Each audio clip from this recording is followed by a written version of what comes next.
West Bengal school service commission বা WBSSC-SLST PG level biological science বা life সায়েন্সে তোমরা যারা প্রিপারেশন নিচ্ছ তাদের জন্য বিভিন্ন বিষয়ে আমি আলোচনা করছিলাম। প্রধানত ম্যাক্সিমামই তোমরা 9-10 লেভেলের প্রিপারেশন নিচ্ছ এবং তার সঙ্গে সঙ্গে সাইমালটেনিয়াসলি তোমরা পিজি লেভেলের প্রিপারেশন চালিয়ে যাচ্ছ। এবং তোমরা যদি সিলেবাস দেখো, সিলেবাস যদি অ্যানালাইসিস করো, দেখবে পিজি লেভেলের সঙ্গে 9-10 লেভেলের সিলেবাসের অলমোস্ট 90% মিল আছে। কিন্তু বাকি যে 10% যে ডিসিমিলারিটি আছে বা অমিল আছে, তো সেই 10% ডিসিমিলারিটিও কিন্তু হিউজ। ম্যাক্সিমাম যে ডিসিমিলারিটি যেখানে আছে তো সেটি হলো ফিজিওলজি সিলেবাস। তো ফিজিওলজিতে এমন কিছু কিছু অংশ আছে যেগুলো ফিজিওলজির সকল বই পড়ে তোমরা ম্যানেজ করতে পারবে না, এবং সেই কারণের জন্য এই বিভিন্ন টপিকসগুলো আমি এক্ষেত্রে শর্টে আমি নোটস তৈরি করেছি এবং সেই নোটস থেকেই তোমাদের সাথে আলোচনা করছি। আশা করি এই ক্লাসগুলো তোমাদের অনেকটাই হেল্পফুল হবে। আমি শুরু করেছি কার্ডিওলজি দিয়ে, তো আজকে আমরা আলোচনা করব ভ্যাসো কনস্ট্রিকশন এবং ভ্যাসো ডাইলেশন, অর্থাৎ রক্তবাহ কিভাবে সংকুচিত হয় এবং তার সঙ্গে সঙ্গে রক্তবাহ কিভাবে প্রসারিত হয়। এবং রক্তবাহের এই সংকোচন এবং প্রসারণ বিভিন্ন রিসেপ্টরের সাহায্যে কন্ট্রোল হয়, তো তাদেরকেই আমরা জেনারেলি বলবো ব্যারো রিসেপ্টর। তো এই ব্যারো রিসেপ্টরগুলো সম্পর্কে যেমন পড়তে হবে, তার সঙ্গে সঙ্গে ভ্যাসো কনস্ট্রিকশন এবং ভ্যাসো ডাইলেশন প্রকৃতপক্ষে কি, কোনগুলো ভ্যাসো ডাইলেটর এবং কোনগুলো ভ্যাসো কনস্ট্রিক্টর, তো সেগুলো সম্পর্কেও আইডিয়া রাখতে হবে। দেখো, প্রথমেই আমরা দেখবো যে ভ্যাসো কনস্ট্রিকশন এবং ভ্যাসো ডাইলেশন কাকে বলে। বলা হচ্ছে যে smooth muscle of the artery and the vein contract. আমরা জানি যে ধমনী বা আর্টারি এবং তার সঙ্গে সঙ্গে ভেনের মধ্যে যে স্মুথ মাসেল থাকে, তো সেই স্মুথ মাসেল বা মসৃণ পেশি সংকুচিত হয়। যদি মসৃণ পেশি সংকুচিত হয় তাহলে কি হবে, ডায়ামিটার অফ দ্য ভেসেল এক্ষেত্রে ডিক্রিজ করবে।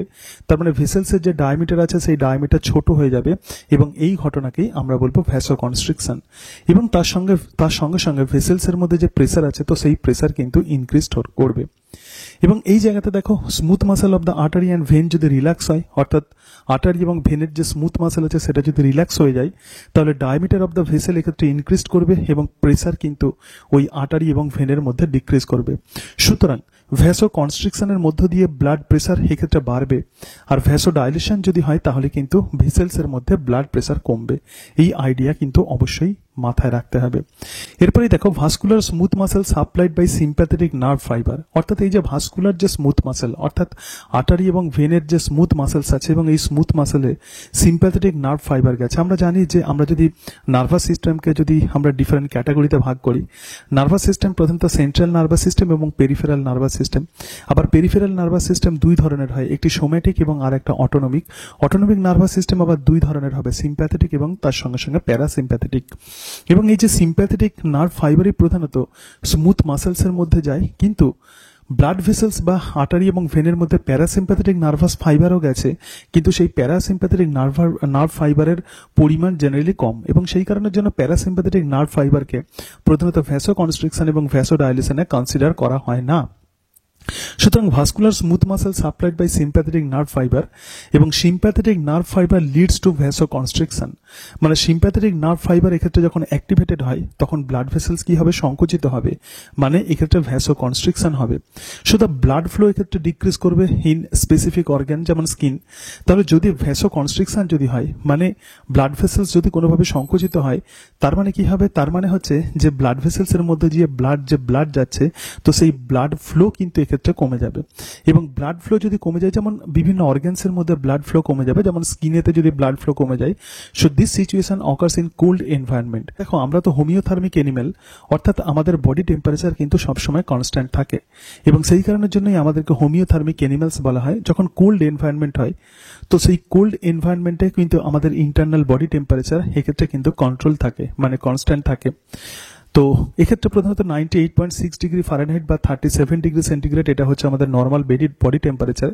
এবং যখন কোল্ড এনভায়রনমেন্ট হয় তখন সিম্প্যাথেটিক নার্ভ ফাইবার এক্ষেত্রে সক্রিয় হয়ে যায়, এবং সিম্প্যাথেটিক নার্ভ ফাইবার যদি অ্যাক্টিভেটেড হয়ে যায় তাহলে ব্লাড ভেসেলস, সেই সমস্ত ব্লাড ভেসেলসগুলো যেগুলো স্কিনেতে ব্লাড নিয়ে যাচ্ছে, তো তাদের ভ্যাসো কনস্ট্রিকশন হয় এবং তার ফলে ব্লাড ফ্লো এক্ষেত্রে কমে যায়, এবং তার ফলে ব্লাডের মধ্যে যে টেম্পারেচার থাকে সেই টেম্পারেচার কিন্তু এক্সটার্নাল এনভায়রনমেন্টে আর রিলিজড হতে পারে না, এবং সেই কারণের জন্য ওয়ার্ম কন্ডিশনে প্রধানত এই সিম্প্যাথেটিক নার্ভ ফাইবার প্রধানত অ্যাক্টিভেটেড থাকে, রাইট।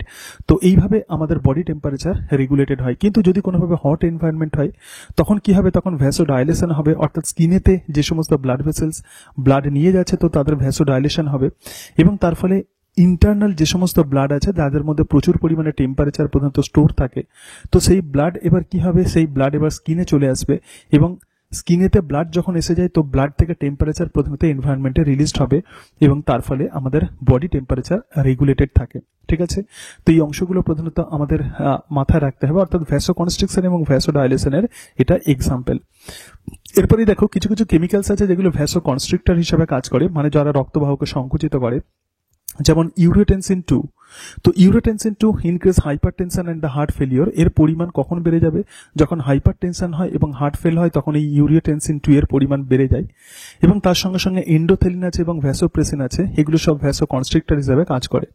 এর সাথে সাথে দেখো angiotensin 2। So angiotensin 2 stimulate aldosterone synthesis.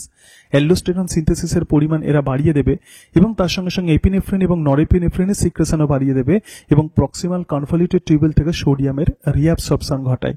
Right, তো এই যে এনজিওটেনসিন 2 এটাও কিন্তু ভ্যাসোকনস্ট্রিক্টর হিসেবে কাজ করে। এগুলোই হচ্ছে জেনারেলি এনজিওটেনসিন 2 এর কাজ। এর সঙ্গে সঙ্গে দেখো নর এপিনেফ্রিন কিন্তু ভ্যাসোকনস্ট্রিকশন ঘটায় এবং ব্লাড প্রেসারকে ইনক্রিজ করে।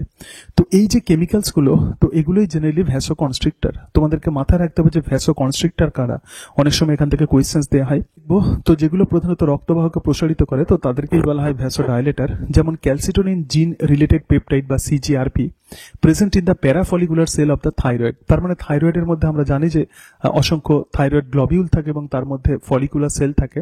তো এই গ্লোবিউলের মাঝখানে আবার কিছু কিছু সেল থাকে, তো তাদেরকে বলা হয় প্যারাফলিকুলার সেল, এবং এই প্যারাফলিকুলার সেলের মধ্যেই প্রধানত এই সিজিআরপি থাকে। এবং তার সঙ্গে সঙ্গে দেখো nitric oxide acts via the second Messenger cyclic GMP. তো সেকেন্ড মেসেঞ্জার সাইক্লিক এমপি হতে পারে, সাইক্লিক জিএমপি হতে পারে, তার সঙ্গে সঙ্গে ক্যালসিয়াম হতে পারে। সুতরাং এই যে নাইট্রিক অক্সাইড আছে এটা কিন্তু অত্যন্ত গুরুত্বপূর্ণ একটা পোটেন্ট ভ্যাসোডাইলেটর। এরা সেকেন্ড মেসেঞ্জার সাইক্লিক জিএমপির মধ্য দিয়ে কাজ করে and also cause the penile erection. আমাদের যে পেনাইল ইরেকশন হয় তো এটাও কিন্তু এই নাইট্রিক অক্সাইডের প্রভাবেই হয়।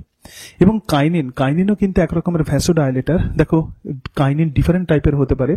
অত্যন্ত গুরুত্বপূর্ণ যে কাইনিন যেটা ভ্যাসোডাইলেটর হিসেবে কাজ করে তো সেটাই হলো ব্র্যাডিকাইনিন, সিনথেসাইজড ফ্রম দ্য প্লাজমা ক্যালিক্রিন। মানে প্লাজমার মধ্যে, আমাদের ব্লাড প্লাজমার মধ্যে ক্যালিক্রিন প্রোটিন থাকে, তো সেই ক্যালিক্রিন প্রোটিন থেকেই প্রথমত ব্র্যাডিকাইনিন তৈরি হয় এবং এই ব্র্যাডিকাইনিনও কিন্তু ভ্যাসোডাইলেটর হিসেবে কাজ করে।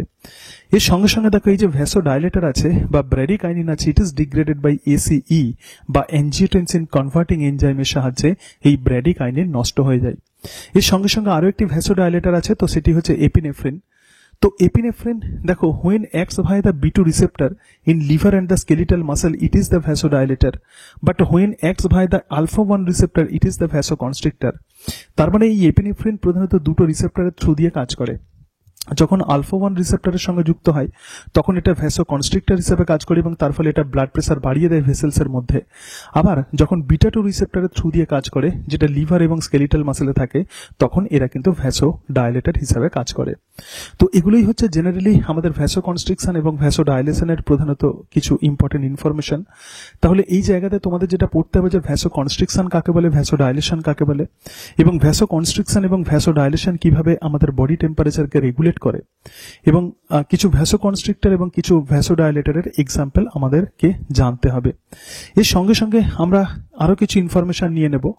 দেখো এই জায়গাতে দেখতে পাচ্ছ যে প্রধানত ব্লাড ভেসেলস এর মধ্যে, তো সেটা আর্টারি হতে পারে অথবা সেটা ভেন হতে পারে।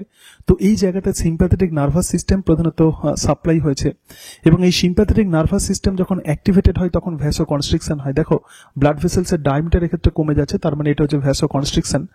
আবার সিম্প্যাথেটিক নার্ভ ফাইবার যখন এক্ষেত্রে কোনো রকম কাজ করছে না, লো রেট অফ ফায়ারিং যখন হয়, তখন এটা কিন্তু ভ্যাসোডাইলেশন হয়।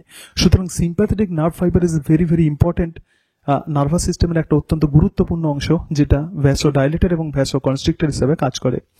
এছাড়া আর্টারি এবং ভেনের মধ্যে যে স্মুথ মাসেল থাকে, তো সেই আর্টারি এবং ভেনের স্মুথ মাসেলস এর মধ্যে কিন্তু প্যারাসিম্প্যাথেটিক নার্ভ ফাইবারও গেছে, কিন্তু তার পরিমাণ খুব কম। তো সেই জন্য সিম্প্যাথেটিক নার্ভ ফাইবারকেই প্রধানত এক্ষেত্রে গুরুত্ব দেওয়া হয়।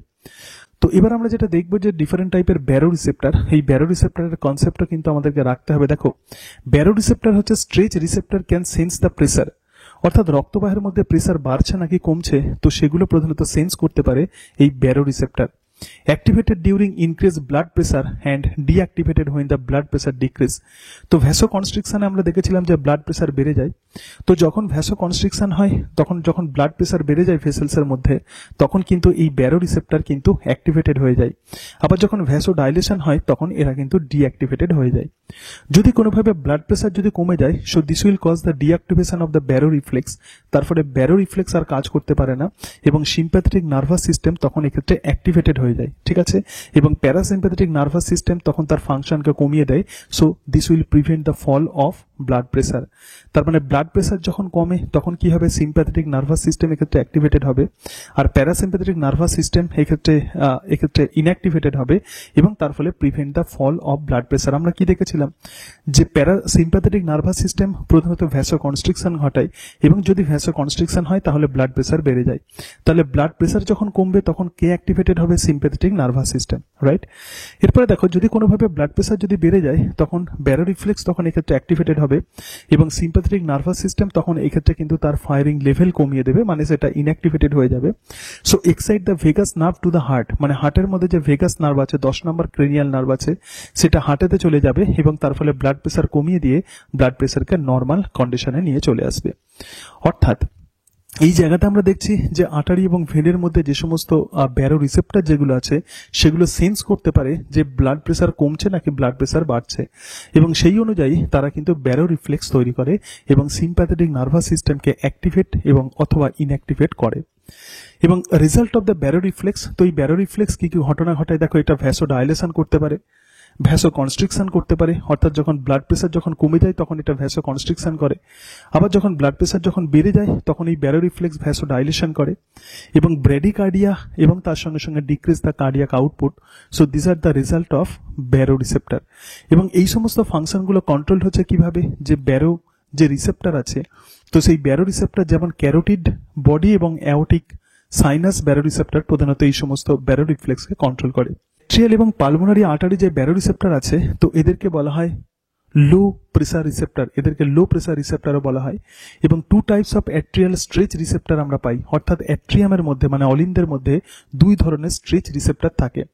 একটি হলো টাইপ এ স্ট্রেচ রিসেপ্টর এবং আর একটা টাইপ বি স্ট্রেচ রিসেপ্টর। এবং টাইপ এ স্ট্রেচ রিসেপ্টর কখন অ্যাক্টিভেটেড হয়, যখন অ্যাট্রিয়াল সিস্টল হয় মানে অলিন্দের যখন সংকোচন হয়। আর টাইপ বি এক্ষেত্রে স্ট্রেচ রিসেপ্টর কখন অ্যাক্টিভেটেড হয়, পিক অ্যাট্রিয়াল ফিলিং, যখন টোটাল অ্যাট্রিয়াম বা অলিন্দ যখন রক্তপূর্ণ হয় তখন কিন্তু এই ধরনের স্ট্রেচ রিসেপ্টরগুলো অ্যাক্টিভেটেড হয়। দেখো যখন অ্যাট্রিয়ামের ওয়াল যখন প্রসারিত হয় তার মানে স্ট্রেচ রিসেপ্টরও কিন্তু এক্ষেত্রে অ্যাক্টিভেটেড হবে। এবং যদি অ্যাক্টিভেটেড হয় তখন কি ঘটাবে, যদি অ্যাক্টিভেটেড হয় তখন এটা ভ্যাসোডাইলেশন ঘটাবে এবং ট্যাকাইকার্ডিয়া ঘটাবে এবং তার সঙ্গে সঙ্গে হাইপোটেনশন ঘটাবে, ঠিক আছে।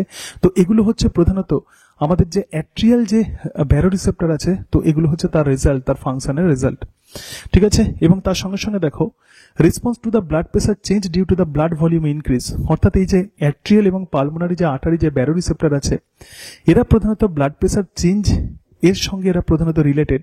যদি কোনোভাবে আমাদের ব্লাড ভেসেলস এর মধ্যে যদি ব্লাড ভলিউম বেড়ে যায় তখনই কিন্তু এরা রেসপন্স করবে, so call the volume sensing receptor. এবং সেই কারণের জন্য এই সমস্ত রিসেপ্টরগুলোকে আমরা বলবো ভলিউম সেন্সিং রিসেপ্টর। এবং সমস্ত ব্যারো রিসেপ্টর আর effective when the mean arterial pressure fall up to 60 millimetre Hg, অর্থাৎ আগে আমরা যে ব্যারো রিসেপ্টর যেগুলো আমরা দেখলাম তো সেই সমস্ত ব্যারো রিসেপ্টরগুলো তখনই কাজ করবে যখন আর্টারিয়াল ব্লাড প্রেসার যখন 93 থেকে 60 মিলিমিটার এইচজির যখন কম হবে।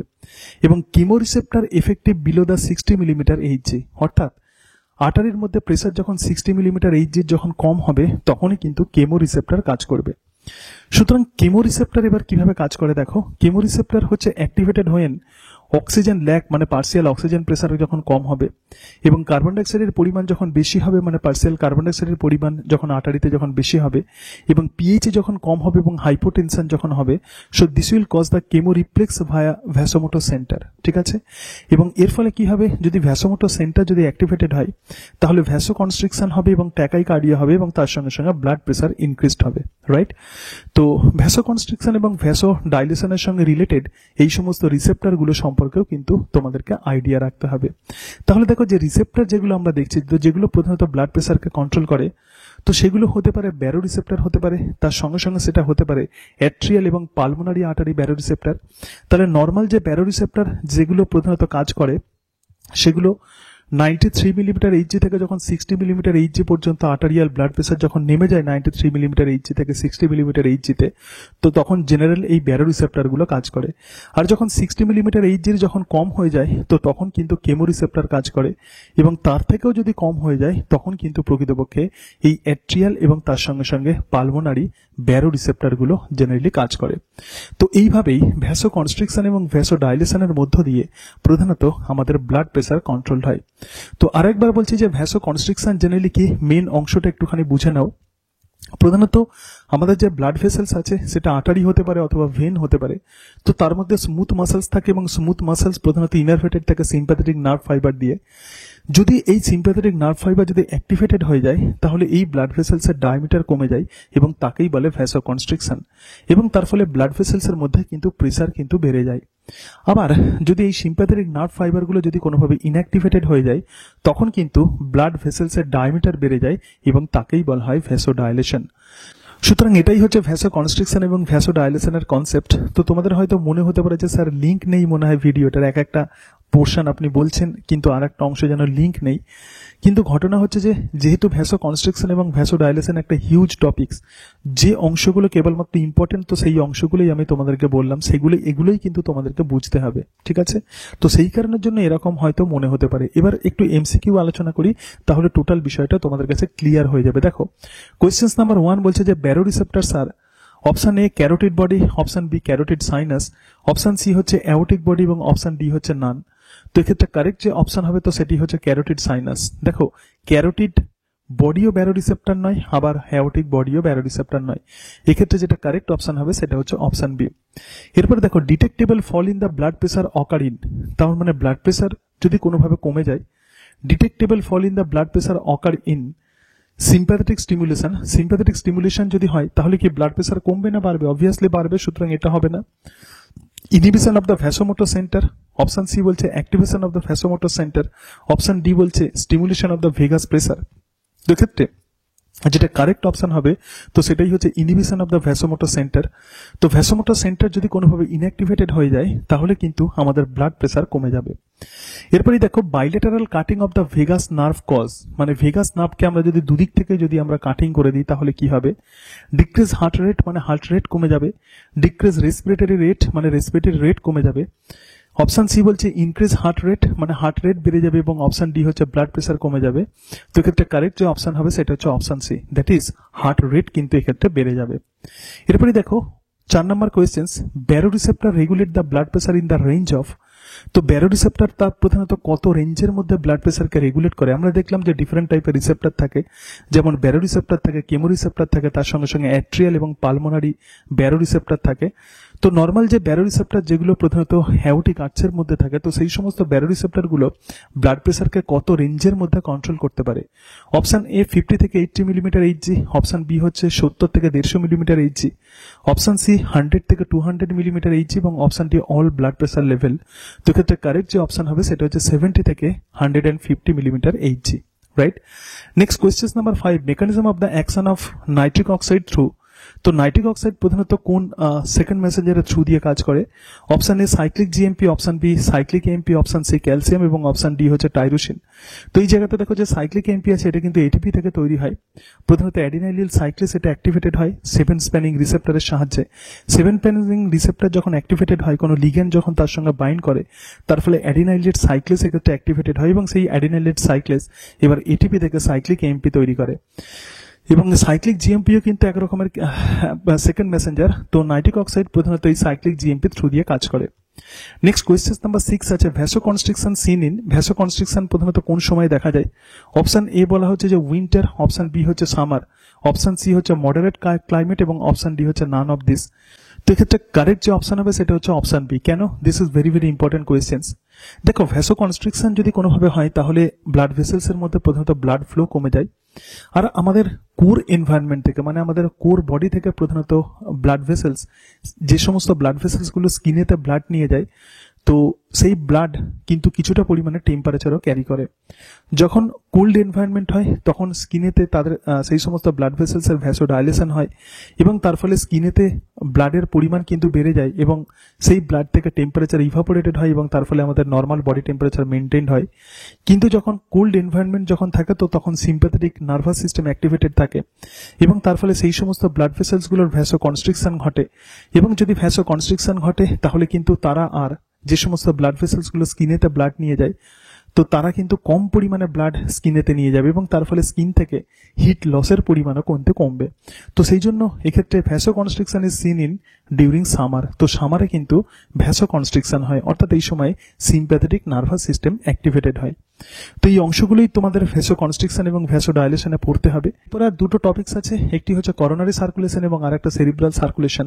তো এই দুটো অংশ যদি আলোচনা করি তাহলে তোমাদের West Bengal school service commission PG level life সায়েন্সে ফিজিওলজির যে সিলেবাস আছে, কার্ডিওলজি পোর্শন আছে, সেই কার্ডিওলজি পোর্শন কমপ্লিট হয়ে যাবে। এবং আমি আবারও বলছি যে তোমরা যদি বই পড়তে যাও তাহলে এই অংশগুলো কিন্তু হিউজ তোমরা ম্যানেজ করতে পারবে না এই কম সময়ের মধ্যে। আমি যেভাবে নোটসগুলো লিখেছি তো ভিডিও পজ করে তোমরা এই সমস্ত নোটসগুলো তোমরা লিখে নিতে পারো, তাহলেও তোমাদের নোটস দাঁড়িয়ে যাবে এবং তোমাদের প্রিপারেশন এগিয়ে যাবে।